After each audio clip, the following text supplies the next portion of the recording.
Okay, here we go. So the new data center, the Oceanic data center, we have no idea what's going to happen with. I don't think we know what's going to happen yet with the new ones in NA, JP, and Europe yet, but we do know the names of the servers or the new worlds, whatever you want to call them, inside of Oceania. So as I mentioned before, the data center is called Materia. And as for the worlds, we have Bismarck, Ravana, Sephiroth, Sophia, and Zervan. Or Zervan? Zarvan? I don't know, Zervan. I'm going to say Zervan. From what I know, these are bosses that came from Heaven's Ward. I haven't played Heaven's Ward yet, so, yeah, I don't know. Creating a new character on a newly established world will grant the bonuses outlined below. Please note the ability to use Home World Transfer Service to transfer to new worlds will not be available immediately after the opening of the data center, but will begin Tuesday, January 25th, around 10 p.m. Wait, why are we doing it in PST here, but JST on the other one? Also, this is Oceania. Just use an Australian time zone. Anyway. Or like New Zealand or something. Something in the Oceanic region. Anyway, bonuses awarded... Actually, we'll scroll up a bit. Bonuses awarded at character creation. So this is when you make a new character, rather than actually transferring. Double XP until level 80 is reached. That is fucking insane. That is massive. A gift of 10 chocobo feathers, exchangeable for low-level or low-mid-level gear to improve the leveling experience. I can't imagine that's super useful because gear up until, like, the end of an expansion doesn't really matter. Maybe it's different in Heaven's Ward, but in Realm Reborn at least, like, if you're going into a dungeon and you have level 35 gear and it's level 45 dungeon, like, you'll get through it just fine. Like, maybe gear mattered years ago, but it doesn't really now. At 50, yes, it does, but you also get Heaven's Ward gear the next level, so it also doesn't really matter. As for...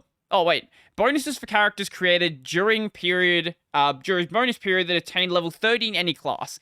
If you can't get to level 30 with a double XP I don't know what the period is, but if you can't get to level 30, mate, like, I don't know what you're doing. Because you can get to level 30 in a day without double XP.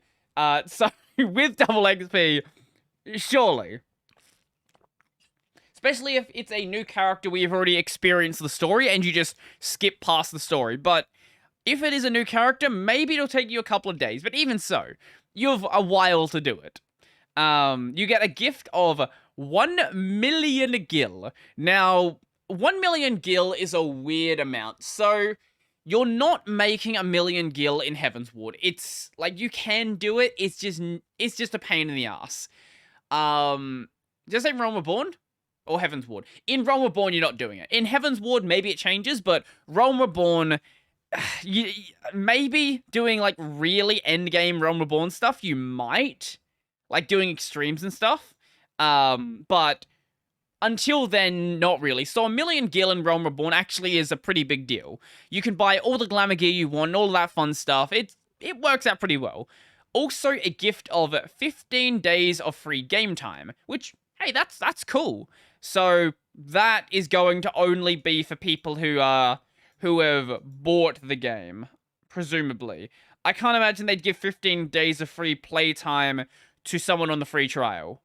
Anyway, I'm not going to be doing that. I'm going to be transferring my character because I like my Mikote. I've got a lot of fun stuff on it, and I'm not getting rid of my Mikote. I've spent too much time grinding out levels and stuff. So for transfers, Homeworld Transfer Service is free of charge. I think normally it's like $12 or something. Not too expensive, but there is a cost to it. Double EXP until level 80 is reached, valid for 90 days following the transfer. 90 days is a long time. I would like the permanent double XP until 80, but hey, I'll take what I can get. I might have to use that to grind out, like, I'll just grind out all of my all of my Realm Reborn jobs to like to Heavensward, because I've been trying to do that to like pick a new job to go into the Realm Reborn patch content for, and also then obviously Heavensward. Right now I like my I like the Bard. Anyway, gift of 10 chocobo 10 gold chocobo feathers exchangeable for special rewards such as rare mounts. Now, I want to check what you can actually buy with those, because I don't actually know. FF14 gold chocobo feather rewards. Let's see what you can buy. Gamer escape. Okay, what do we got here?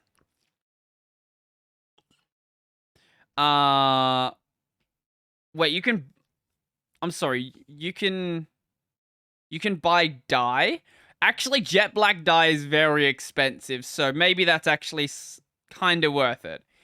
I'm gonna have to have a look at what some of these mounts actually look like, but there are definitely some mounts in here. What is this thing? What is that? That looks ridiculous. I'm probably just gonna get the mounts because why not? Oh, you can get Aetheryte tickets. Wow, Aetheryte tickets. So great. Is that a dragon? That looks pretty cool. That one is pretty cool, actually. What else do we have in here? Where is it? Amber Draft Chocobo Whistle. Is this just a chocobo? It's just a red chocobo with white feathers. No, I'm good with no chocobo. I got my chocobo already. I don't want to use my tickets on other chocobo. Is that all? Are those the only mounts you can get? Am I just gonna be trading the rest of them for very expensive dye? I might be, to be honest. Yeah, no, the rest of it I'm just gonna be buying very expensive dye. I might just buy like 7 pieces of jet black dye. I think jet black dye sells for like 100,000 gil or something. So look, it's effectively like a gil trade as well. And people are gonna buy it because they like jet black dye. They actually like all of the pure dye colors, and they're also rare. So yeah, there is that. And then the last thing is owners of private estates / apartments are entitled to a certain amount of compensation in gil. Basically, I don't own a house, so it's not a thing for me. But I know the guys in the guild. We do have, as mentioned before, there is a small house. So we'll get a bit of money back on that one, and that's cool. But it seems like you won't actually be able to get a house on first day anyway. For whatever reason, they've decided to. So it's not going to be until 6.1 where you can actually buy property. And I don't know why they've done that. I presume there's a reason for it. Maybe because they don't want people to transfer the first day to just buy up the houses. Which, look, it's fair. I can totally get that. But, hey, that's how it's gonna go.